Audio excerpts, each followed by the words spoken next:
Hey guys, so today I'm back to read chapter 17. Her dad just told her that he might have a clue to help her find if Mr. Rabel is alive or not. Because his wife thinks he's dead, and remember, she slapped Nancy and was like, arrest her! And then Joe Swanson got arrested. It's crazy. So it's called an important clue. Nancy could hardly wait for her father to proceed.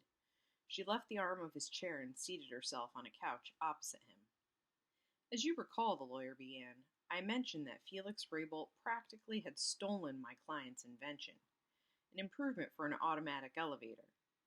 Nancy leaned forward, listening intently as her father continued. Mr. Simpson also feels that Rabel may have decided matters were getting too hot for him, and he'd better disappear. The other day, Mr. Simpson's wife happened to stop at a country store and gas station a few miles outside of Mapleton. A run-down old car with a shabby-looking driver was just pulling away. Mrs. Simpson had only a fleeting glimpse of the man, but she thinks he may have been Mr. Rabel. How exciting, Nancy exclaimed. Did she follow him? No, but she asked the attendant about him. The man bought a large quantity of canned goods, including bread in tins. Which makes it appear, said Nancy, that the man was going camping. Exactly. Of course, he may not have been Mr. Rabel. The clerks in the store said the shabby-looking customer was a stranger to them. But I think the clue is worth investigating. Oh, I agree. The man might have been Mr. Rabel in disguise, said Nancy eagerly. I'll get right to it and start by going to that store first thing tomorrow morning. But not without Bess and George, Mr. Drew insisted. Nancy called the cousins at once. Pardon me. Both were enthusiastic about accompanying the girl detective, although Bess, as usual, said she hoped there would be no danger involved. By the way, Ned was here, Nancy told her.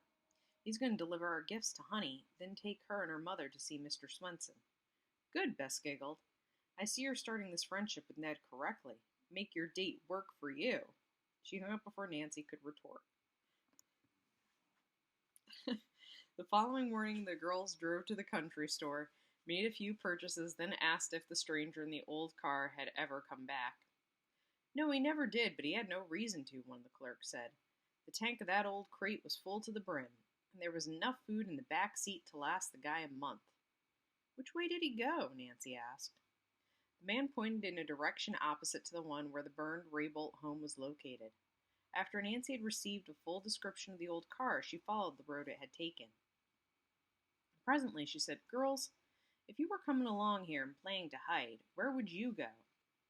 If I knew about that cobwebby cabin we saw, I'd go there, George replied. But we were in it after Mr. Rabel's disappearance, Nancy spoke up. Nobody had been in it for a long time. So remember that spooky shack? I think that was like chapter 10. They went in there. And I think that's when they had to deal with the guy who tried to run them off the road, which is really dangerous. Anyway. Bess, what's your guess? Another cabin. One that's closer. Maybe Mr. Rabel has a small hunting lodge somewhere. Nancy was driving very slowly now. Finally, she said she was looking for a little used side road. If there were tire tracks on it, she would see where they led. Suddenly, Nancy stopped. On her left was a narrow grassy lane, almost obscured by overhanging trees. There were two distinct tire tracks. You're not going to drive in there, Bess cried out. Nancy, you'd ruin your car. I guess you're right, Nancy conceded, but I think we should investigate. She parked, locked the ignition, and climbed out. The other girls followed. The woods road was rutty and full of stones. I hope we don't have to go far, said Bess presently. These stones hurt my feet. We should have worn hiking boots. Nancy forged ahead. The road went on and on with no sign of a cabin, or the shabby car, or its owner. After the girls had walked for 15 minutes, Bess called for a rest period. They dropped to the ground. It's certainly quiet in here, George remarked. You could hear a pin. Oh! All three girls were startled by the distant buzz of a chainsaw. As they listened, there came a tremendous crash. Timber! Exclaimed George, grinning. You're a little late with your warning. The tree's already fallen, Bess chided her cousin good-naturedly. Well, I'm sure Mr. Rabel isn't doing any lumbering if he's trying to hide, so let's go back. Nancy felt they were not a long way from the tree cutting site. Whoever is working there may have seen Mr. Rabel or his old car. Let's find out, she said. As the girls plodded on over the rough ground, the sound of trees being felled grew louder. Finally, they came to a spot where they could see a good distance ahead. A large area of the woods was being cleared for a housing development. They assumed that the entrance to it was at the far end, for in the distance they could see several new houses. There's a man who looks as if he might be the foreman, Nancy said, and walked toward a tall, husky young man. She introduced herself, then asked him if the lane was used by the real estate developers. No, that's on someone else's property, he replied. My name's Tim Murphy. I'm in charge of the clearing operation. Are you looking for someone? Yes, a shabbily dressed man who has an ancient hot rod.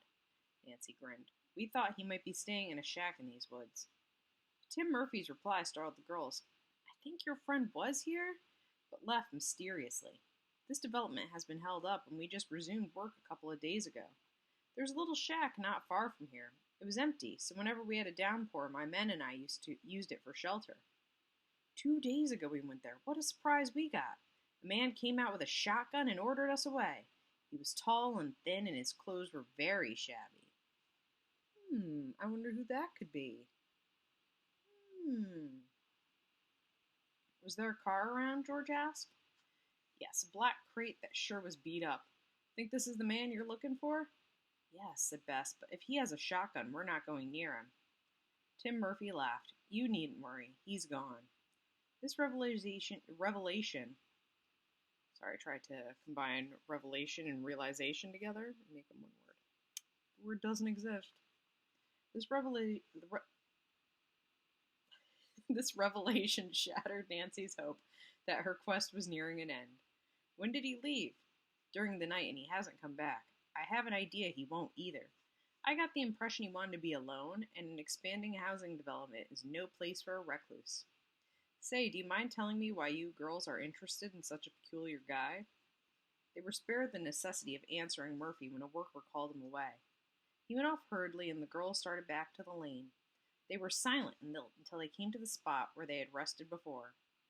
Do you think the man with the shotgun really was Mr. Rabel? George asked Nancy. The young sleuth shrugged. Your guess is as good as mine. One thing is sure. Whoever he was, the man acted as if he were guilty of something and didn't want strangers around. Which makes me think, said Bess, that he is Rabel. Nancy, we must give up trying to find him before he uses that shotgun on us. I might agree, Nancy replied, if we were certain, but our evidence is pretty slim. For the sake of the Swansons, I want to capture Mr. Rabel before he can leave the country. I'm convinced now that he and his wife are in collusion, so that means they're working together. They're just waiting to collect his life insurance, which is probably large, and the fire insurance, and then they'll meet in some foreign place. Ooh. So, right now, since he's dead, she would get his life insurance because she's his wife. And they'd get fire insurance from the building that burnt down, so she would get that because that was her home. So that'd be a lot of money, and then she just runs off and meets him. It's pretty tricky. George chuckled. You know, it would serve that old cheat right if his wife collected the money and never met him. He couldn't do a thing about it without being caught. Bess nodded in agreement. And I wouldn't put it past that woman to play such a trick. When the girls reached the end of the lane, Bess announced that she thought they should have lunch before doing any more sleuthing. All right, Nancy agreed. Laughing, she added, how about the Mapleton Inn? And have Mrs. Rabel bring the police to arrest you? Bess protested with a giggle. Nancy had noticed an attractive roadside restaurant on the outskirts of town and drove to it. As the girls ate, they discussed their next move. I'd like to call on Mr. Swanson, said Nancy, and ask him if there's anything else in the diary that might be damaging evidence against Mr. Rabel. It was 3 o'clock before the girls arrived at headquarters. When Nancy made her request to the sergeant in charge of prisoners, she was told that Mr. Swanson had just been brought to one of the waiting rooms. His kid came to see him, the officer explained, and we didn't want her to see him behind bars. We told Honey that her dad had to stay with us a while. His wife's there, too. Are you special friends of theirs? Yeah. Okay, then. The The sergeant called another officer who took the girls into the waiting room. A policeman stood watching. And once Honey bounded into Nancy's arms. "See, I have all my new clothes," she said proudly. That's cute. Mr. and Mrs. Swanson seemed very glad to see the visitors. The couple smiled pathetically, and it was evident that Mrs. Swanson had spent a good deal of time crying. Her eyes were swollen and red. She looked pale and weary, as though she had slept little. "Your kind friend Ned Nickerson brought Honey and me here. He'll come back for us in an hour." Joe Swenson looked haggard and worried. He brightened somewhat when Nancy told him that Baylor Weston was not only keeping his position at the factory for him, but that a promotion awaited the inventor.